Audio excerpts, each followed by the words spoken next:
በስመ አብ ወወልድ ወመንፈስ ቅዱስ አሐዱ አምላክ አሜን። ስብሐት ለእግዚአብሔር ኪያነ ዘፈጠረ ከመ ናምልኮ። እናመልከው እናመሰግነው ዘንድ እኛን ለፈጠረ ለአምላካችን ለእግዚአብሔር ክብርና ምስጋና ይድረሰው። አምላካችን እግዚአብሔር በቸርነቱ ጠብቆ ለዚህ ዕለት ለዚህ ሰዓት ስላደረሰን ክብርና ምስጋና ይድረሰውና የተከበራችሁ አበው መነኮሳት፣ አበው ዲያቆናት፣ አባቶች፣ እናቶች፣ ወንድሞች፣ እህቶች በእግዚአብሔር ስም እንደምን አደራችሁ? እንደምን ሰነበታችሁ? እንደምን አላችሁ? አሜን። አምላካችን እግዚአብሔር ከልዩ ልዩ ፈተናና ከልዩ ልዩ መከራ ጠብቆ ፈተናውንና መከራውን አርቆ በዚህ ቦታ በዚህ ሁኔታ ተገናኝተን ቃሉን እንድንሰማ ክብሩን እንድንወርስ ስሙን እንድንቀድስ ቦታውንና ሁኔታውን ያመቻችልን የአባቶቻችን አምላክ አምላከ ቅዱሳን አምላካችን እግዚአብሔር የተመሰገነ ይሁን። ክርስቶስ ተንሥአ እሙታን አሰሮ ለሰይጣን ሰላም ሆነ። ሰይጣንን አስሮ አዳምን ነፃ አውጥቶ እኛንም በነፃነት እንድንጓዝ ያደረገን የአባቶቻችን አምላክ አምላከ ቅዱሳን እግዚአብሔር የተመሰገነ ይሁን። እንደ እግዚአብሔር መልካም ፈቃድ ዛሬ የምንማማርበት የትምህርት ርዕስ ኑ ምሳ እንብላ በሚል የትምህርት ርዕስ እንማማራለን። ንዑ ንምሳህ ኑ ምሳ እንብላ ይላል የዮሐንስ ወንጌል ምዕራፍ 21 ቁጥር 12 ላይ ስንመለከት ኑ ምሳ እንብላ። ደስ የሚል ርዕስ ነው አይደል? ኑ አብረን እንብላ የሁሉ መሰረት ነው። ጥላቻን የሚያርቅ፣ ፍቅርን የሚያሰፍን፣ ሰላምን የሚያመጣ፣ መለያየትን የሚያስወግድ፣ አንድነትን፣ ህብረትን፣ መተሳሰብን የሚያሳይ ትልቅ ቃል ነው እና ኑ ምሳ እንብላ ይላል። በጣም የሚገርም ቃል ነው። መጽሐፍ ቅዱስ የማይናገረው ነገር የለም። በቅዳሴው መካከል እንደሰማችሁት የዮሐንስ ወንጌል ምዕራፍ 21 ቁጥር 1 ጀምረን ስንመለከት እንዲህ ብሎ ይጀምራል። ወእምድረዝ አስተርአዮሙ እግዚእ ኢየሱስ ለአርዳኢሁ በብሔረ ጥብርያዶስ።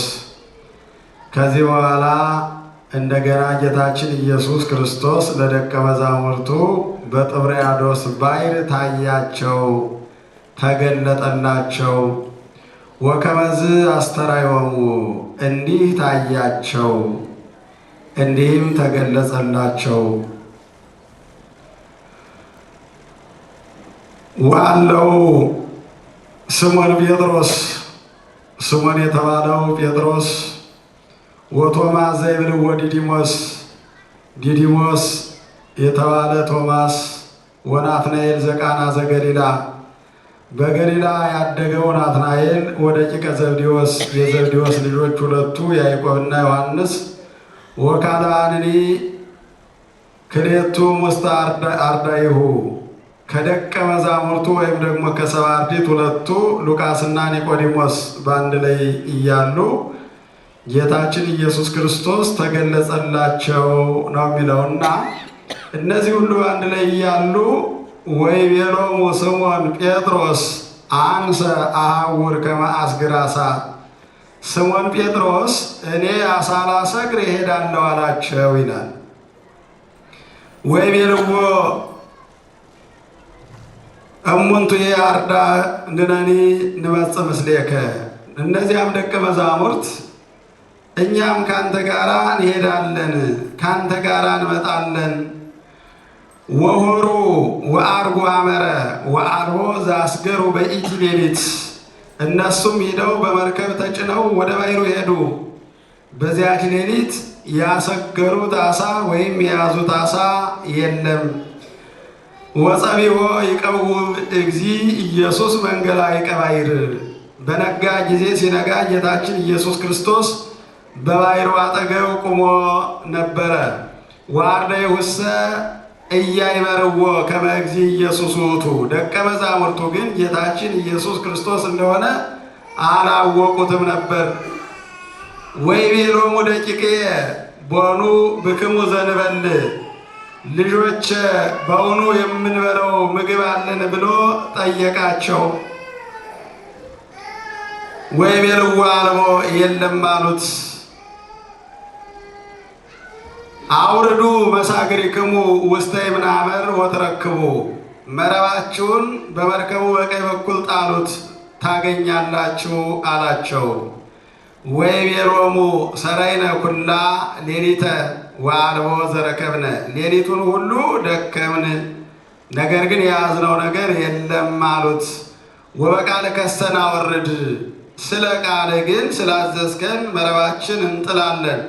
ወአውሪዶሙ መሳግሪሆሙ። መስገርታቸውን ወይም መረባቸውን በመርከቡ በስተቀኝ በጣሉ ጊዜ ወኢተስሕበ እምብዛ እሳት። ከዓሣው ብዛት የተነሳ መስዓብ ተሳናቸው።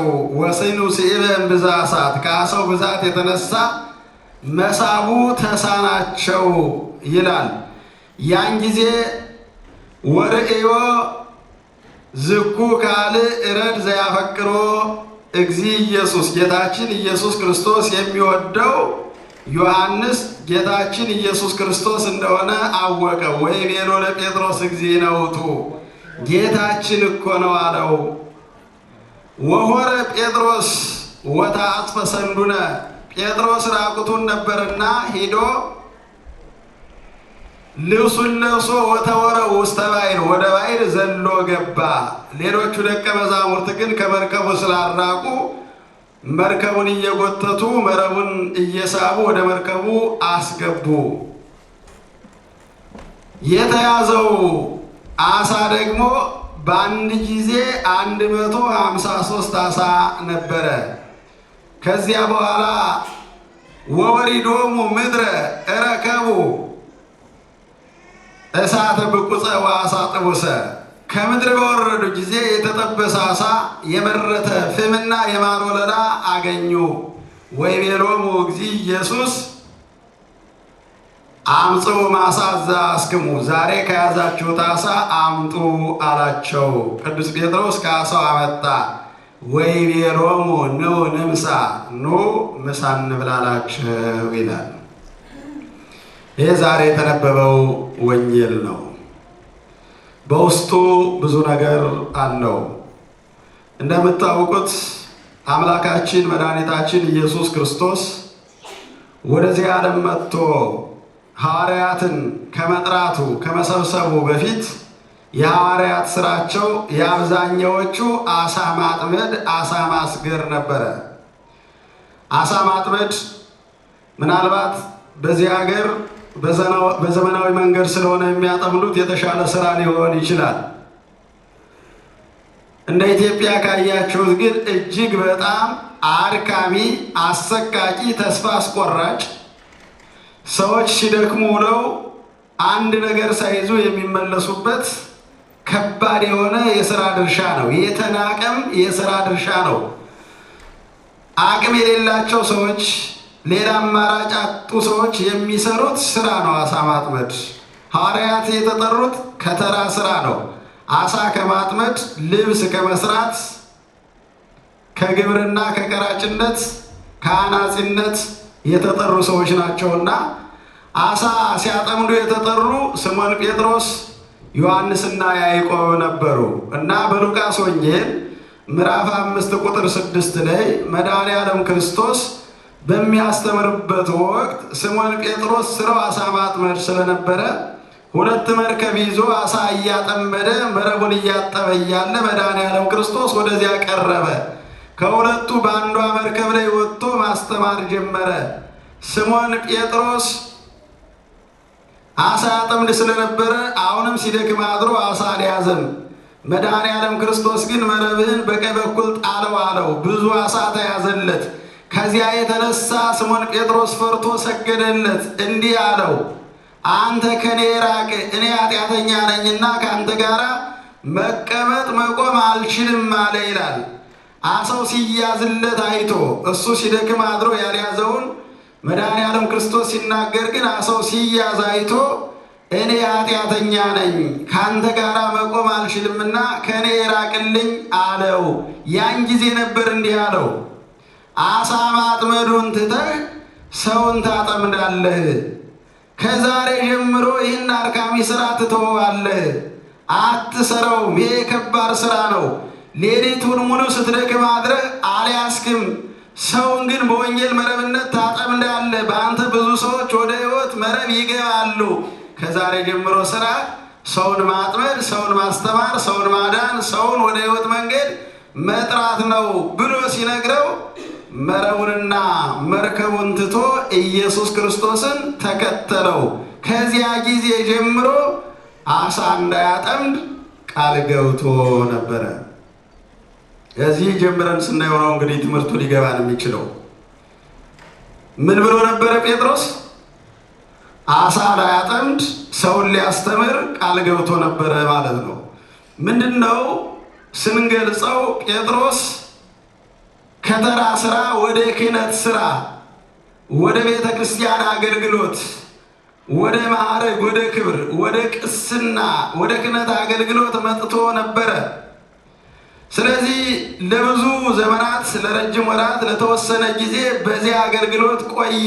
ነገር ግን መድኃኔዓለም ክርስቶስ በዕለተ ዓርብ ተሰቅሎ ሙቶ ወደ መቃብር በወረደ ጊዜ በማርያም ቤት ተሰብስበው ሐዋርያት ስለነበሩ አንዳንድ ጊዜ እየተገለጸ ቢያጽናናቸውም ጽናታቸውን ብርታታቸውንም ለማወቅ መድኃኔዓለም ክርስቶስ በተለያየ ሰዓት ይሰወራቸው ስለነበረ በዚህ ቀን ደግሞ ሰባቱ ደቀ መዛሙርት ተሰብስበው ባሉበት ረሃብ ስለጸናባቸው ስለ ራባቸው ቅዱስ ጴጥሮስ እንዳትሰረው የተባለውን እንዳትመለስበት የተባለውን ከዚህ በኋላ ስራ አይደለም ከዚህ ወጣል የተባለውን የቀደመውን አድካሚ የሆነውን ስራ የተከለከለውን ስራ ሊሰራ እኔ አሳ ላጠምድ እሄዳለሁ አለ ይላል።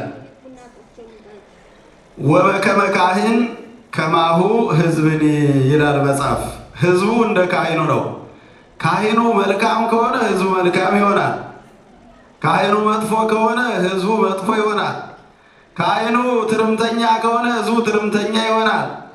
ካህኑ እንደዚያ ከሆነ ሕዝቡም እንደዚያ ይሆናልና ጴጥሮስ የሐዋርያት አለቃ ነው።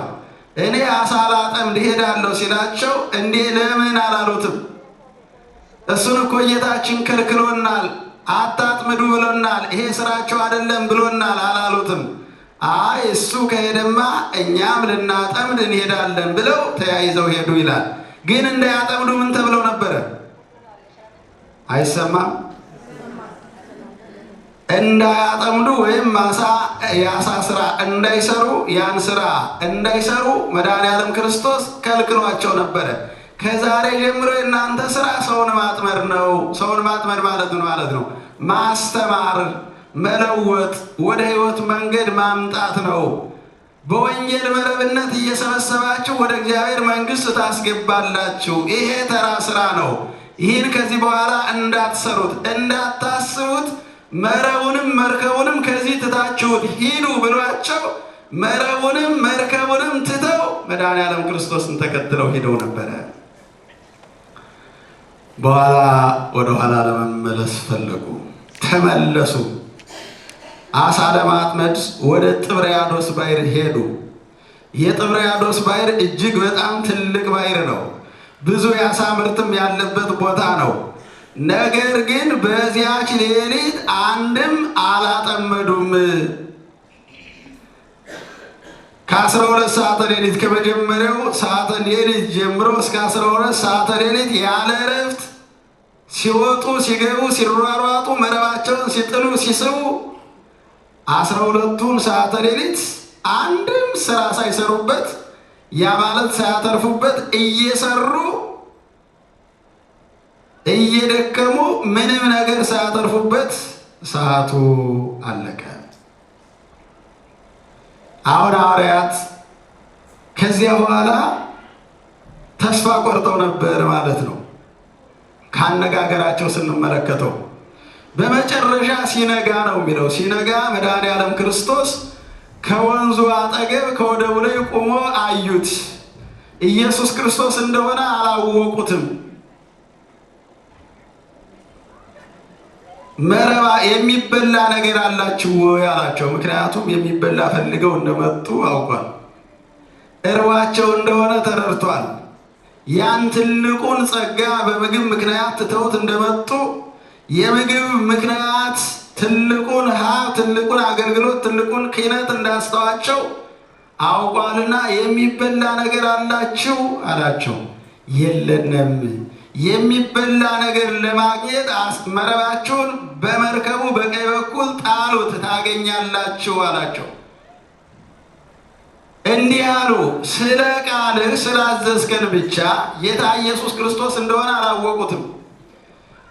ብቻ በእነሱ ዘመን የሰው ቃል ይከበር ስለነበረ እንዳሁኑ ዘመን የሰው ቃል ስላልረከሰ ስላልተዋረደ አንዱ አንዱን ስለሚያዳምጠው ስለሚሰማው ስላዘዘን እናድርገው እንጂ መያዝስ አንይዝም። 12 ሰዓተ ሌሊት ደክመን ያልያዝ አሁን እንዴት ልንይዝ እንችላለን ብለው ሰራይነ ኩላ ሌሊተ ወአልቦ ዘረከብነ፣ ሌሊቱን ሁሉ ስንደክም አድረናል፣ ያገኘነው ነገር የለም፣ ግን ስለ ቃልህ መረባችን እንጥላለን ብለው በቃሉ መሰረት መረባቸውን ሲጥሉ 153 ዓሣ ተያዘላቸው ይላል። እግዚአብሔር የተመሰገነ ይሁን። ከዚያ በፊት ለምንድን ነው ያልያዙት?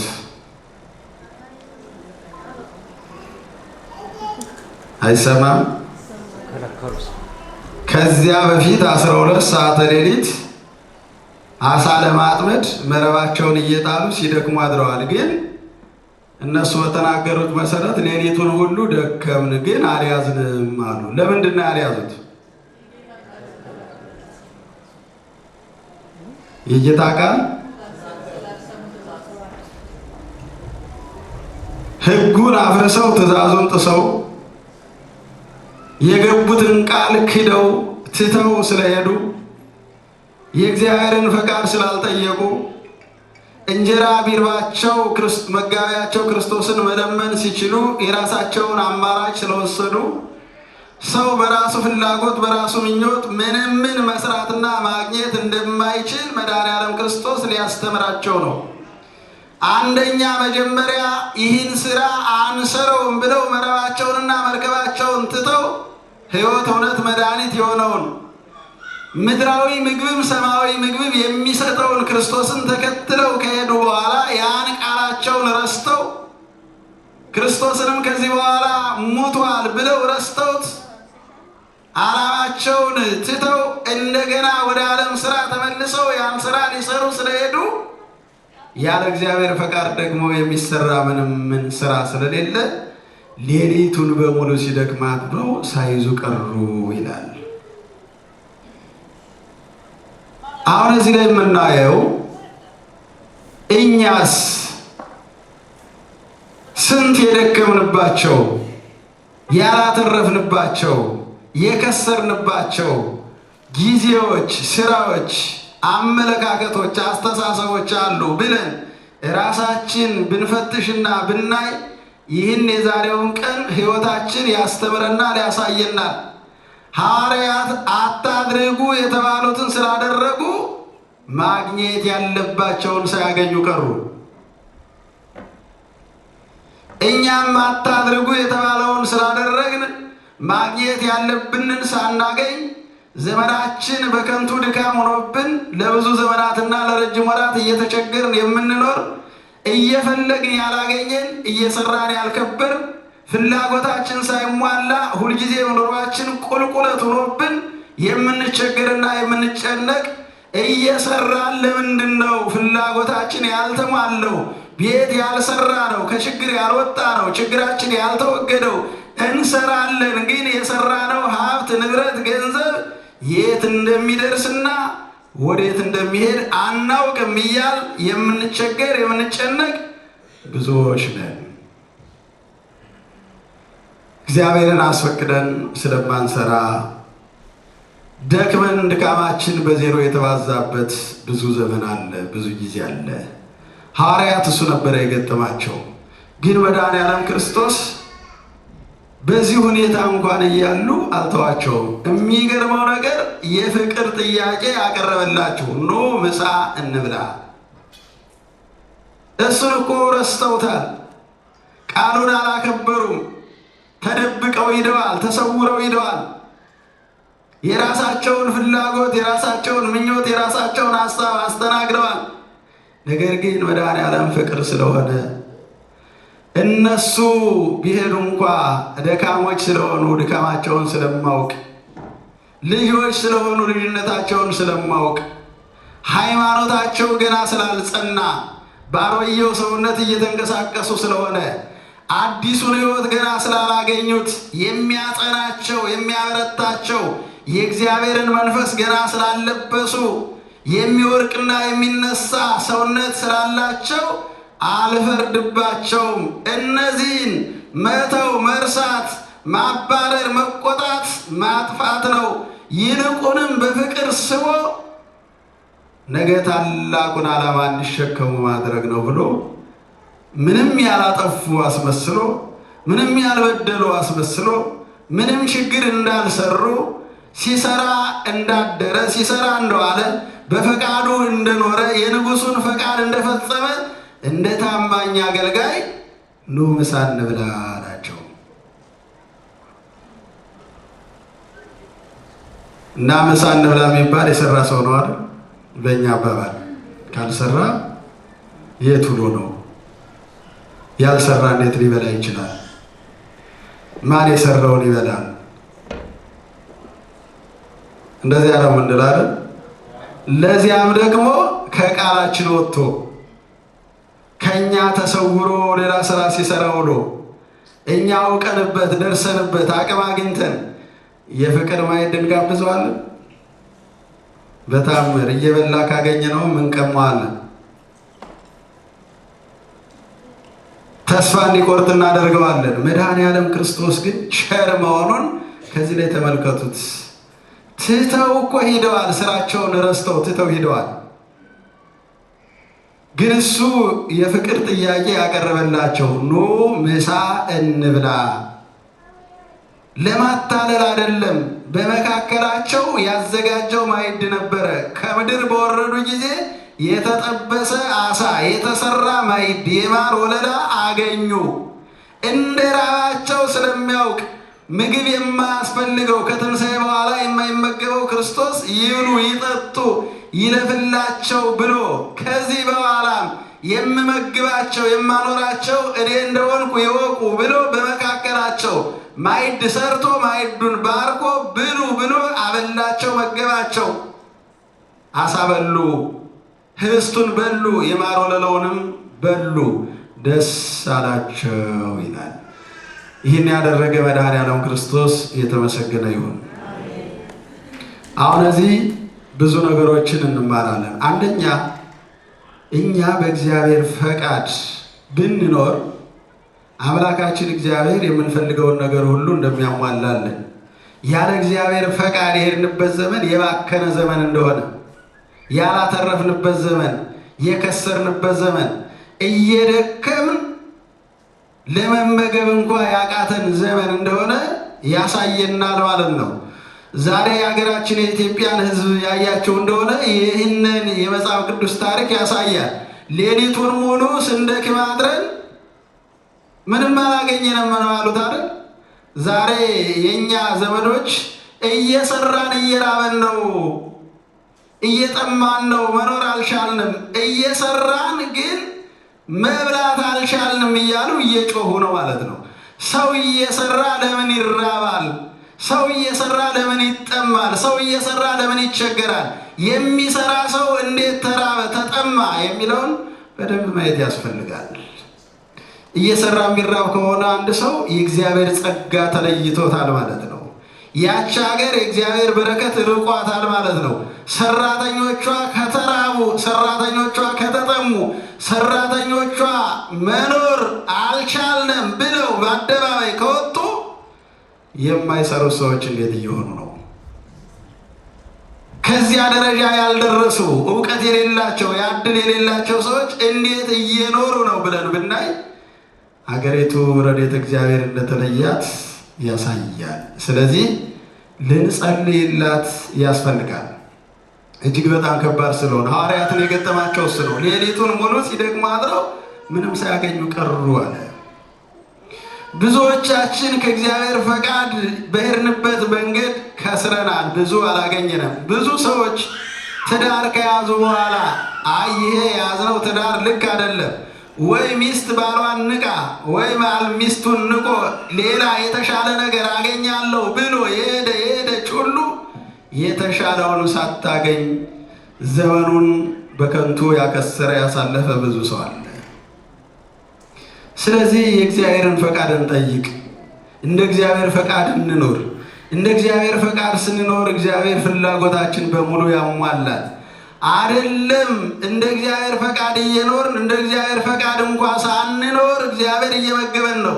ሐዋርያትን ሲመግባቸው አየን። ተስፋ ሲቆርጡ ወደ ቤታቸው ተመልሰው እንዳዘኑ ወደ ቤታቸው ሊመለሱ ሲሉ የለም እንዳዘኑማ መመለስ የለባቸው፣ እንደራባቸው እንዳዘኑ እንደተቸገሩ ወደዚያቸው ወደ መሰብሰቢያቸው ወደ ማርቆስ እናት ቤት መሄድ የለባቸውም። ቢያንስ ሌሊቱን ደክመዋል፣ ቀኑን እንኳ በሰላም ይዋሉ፣ የፈለጉትን ምግብ ያገኙ፣ የፈለጉትን መጠጥ ያገኙ፣ ሰላማቸው ይመለስ፣ ይረጋጉ። እኔ ልገለጽላቸው እንዳለው እንደምመግባቸው ይወቁኝ ብሎ ሳይቀየማቸው እነሱ ሲረሱት ሲሸሹት ሲደበቁትና ሲሰወሩት እሱ ግን ተገለጸላቸው። እነሱ ከእሱ ተሰውረው ቃላቸውን አፍርሰው ነበረ ሄዱት። እሱ ግን ወደ እነሱ መጣ። ሲነጋ በወደብ መካከል ቆመ፣ ታያቸው። የሚበላ አንጡ አላቸው። የለንም አሉ። በሉ አሁን ታገኛላችሁ፣ መረባችሁን ጣሉ ተባሉ። እያንዳንዳችን እግዚአብሔርን አስፈቅደን ብንሰራ አሁኑኑ ታገኛላችሁ ይለን ነበረ፣ እናገኝ ነበረ። ጊዜ አልወሰደበትም።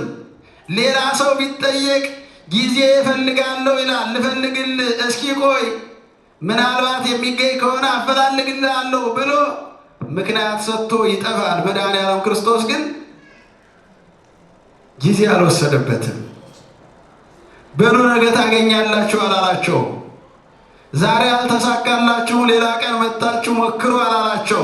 አሁኑኑ መረባችሁን በቀኝ በኩል ጣሉት ታገኛላችሁ። እንደ ቃሉ መረባቸውን ሲጥሉ ከአቅማቸው በላይ የፈለጉትን ሳይሆን ከፈለጉት በላይ በአንድ ጊዜ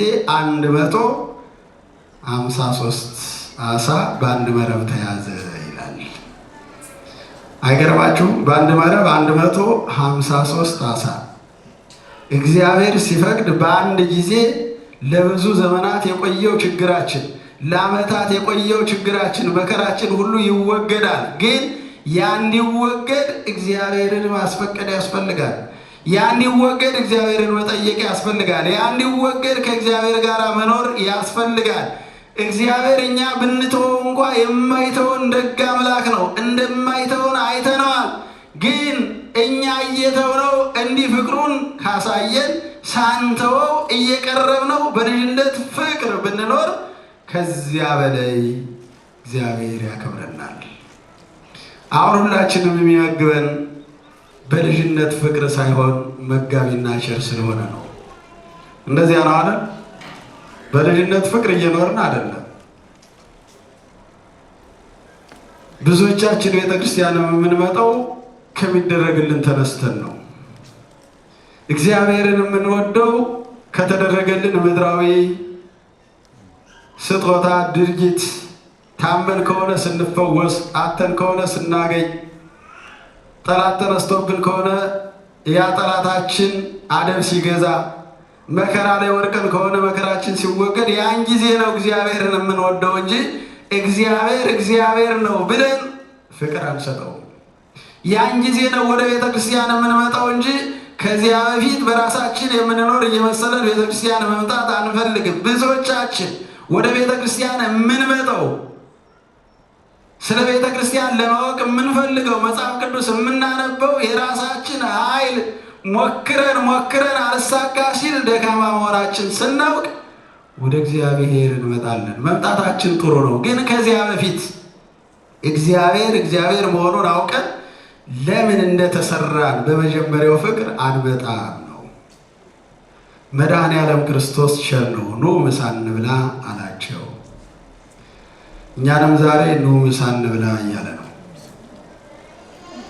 ማዕድ ሰርቶ መጠጡን አዘጋጅቶ ወንድሞቼ 24 ሰዓትም ደክማችሁ ያላተረፋችሁ ኑ ማዕድ አለ፣ የነፍስ ራብ ያለባችሁ መብላት እየፈለጋችሁ እንዳትበሉ ብዙ ምክንያት የከለከላችሁ ኑ ማዕድ ተሰርቶላችኋል፣ ማዕዱን ብሉ፣ ምሳ እንብላ እያለ መድኃኔዓለም ክርስቶስ ይጠራናል። ስለዚህ ከእሱ ጋር አብረን እንብላ። እሱ የማይከዳ ወዳጅ ነው። እሱ ጊዜ አይቶ ዘመን አይቶ የማይተው ቋሚ ወዳጅ ነው። ሌላው የሚቀርበን የሚወደድ ማንነት ሲኖረን ነው። የሚወደድ ማንነት ካልኖረን በበሽታ በተመታን ጊዜ፣ ገንዘባችን ባለቀ ጊዜ፣ ስልጣናችን በተወገደ ጊዜ የሚወደደው ነገር ሁሉ ሲጠፋ ሁሉም አብረው ይጠፋል። ምንም ሳይኖረን የሚወደን፣ ምንም ሳይኖረን የማይለየን፣ ሁልጊዜም ለመጥቀም እንጂ ለጥቅም የማይቀርበን ብቸኛ ወዳጃችን መድኃኔዓለም ክርስቶስ ነው። ይሰማቸዋል። ሌላው ለመጥቀም ነው ሰውን ወዳጅ የሚያደርገው። ሁላችንም ቢሆን እንደዚያ ሰዎች ነንና ከዚያ ሰው የሚያገኘው ነገር ካለ አስቦ ነው ያን ሰው ወዳጅ የሚያደርገው የሚቀርበው፣ ለመብለጥ ለመጠቀም ነው። መድኃኔዓለም ክርስቶስ ግን ያለምንም ቅድመ ሁኔታ ፍቅር ስለሆነ ይወደናል። ስንጠፋ ይፈልገናል፣ ስንርቀው ይቀርበናል፣ እየጠላ ነው ይወደናል፣ እየራቅ ነው ይቀርበናል፣ ሊሰበስበን አንድ ሊያደርገን ይፈልጋል። ለዚያ ነው ቤተ እስራኤል ኢየሩሳሌም ወይ ልጆችሽን ዶሮ ጫጩቶቿን በቅፏ እንደምትሰበስብ ልጆችሽን ብዙ ጊዜ ልሰበስባቸው ፈለግኩ፣ እነሱ ግን እየተበተኑ እምቢ አሉኝ አለ። እየተበተኑ ብዙ ጊዜ ልሰበስባቸው ፈለግኩ። ዶሮ በአቅሟ ጫጩቶቿን በቅፏ በክንፏ ሰብስባ እንደምትይዝ ሁሉ እኔም ልጆችሽን ልሰበስባቸው አንድ ላደርጋቸው በፍቅር ላኖሯቸው ፈለግኩ። እነሱ ግን እየተበተኑ እምቢ አሉኝ። እግዚአብሔር እኛን ሰብስቦ የፍቅር ማዕድ ሊመግበን ይፈልጋል። እኛ ግን እየተበተንን እምቢ አሉ።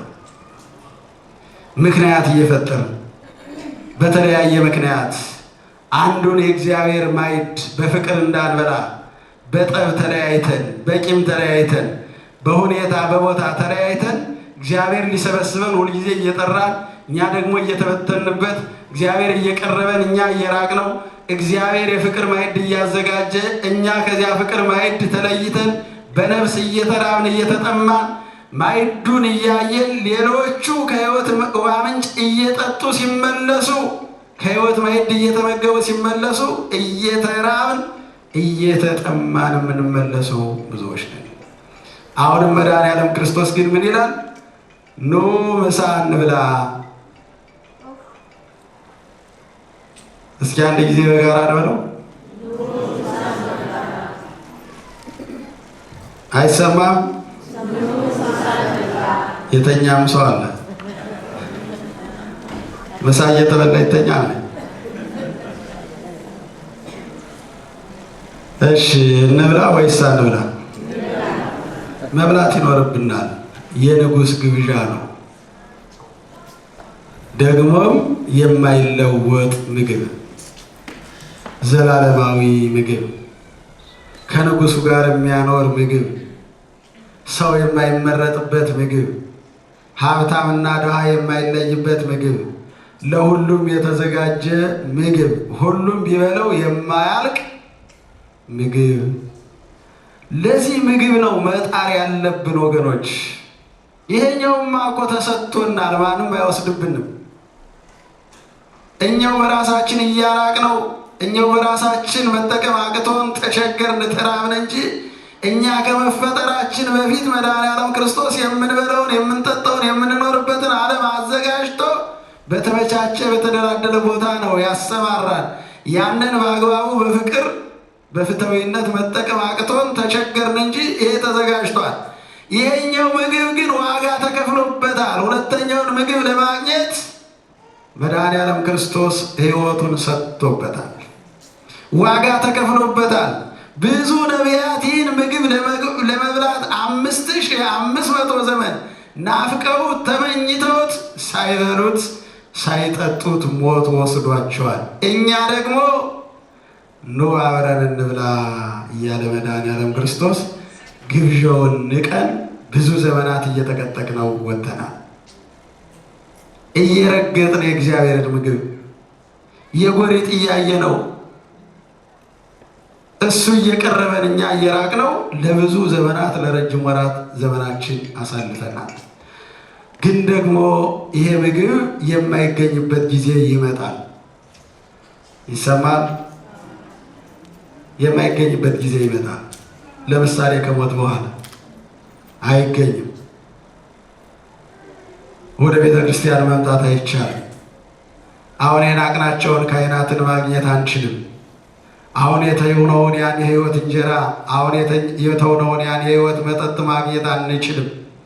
ሞት ወስዶናል፣ ተቆጣጥሮናል፣ ወደ መቃብር ጨምሮናል። ስለዚህ ያ ከመሆኑ በፊት የሕይወት እንጀራ እየተሰጠ ስለሆነ የሕይወት ውሃም እየፈሰሰ ስለሆነ እየቀረን መመገብ ይኖርብናል። የእግዚአብሔርንም ጥሪ ማናናቅ የለብንም። ግብዣ ነው ያቀረበው እሱ ነው። ለታደሙት ለተጠሩት የተጠሩት አልታደሉም፣ ወይም ደግሞ ለታደሙት አልሆናቸውም። ሂዱና በአደባባይ ያገኛችሁትን ጥሩ ብሎ ሌሎቹን ጋበዛቸው ይላል በማቴዎስ ወንጌልና ጥሪው የእግዚአብሔር ጥሪ ስለሆነ ግብዣውም የእግዚአብሔር ግብዣ ስለሆነ እንጠቀምበት ለማለት ነው። ወስብሐት ለእግዚአብሔር።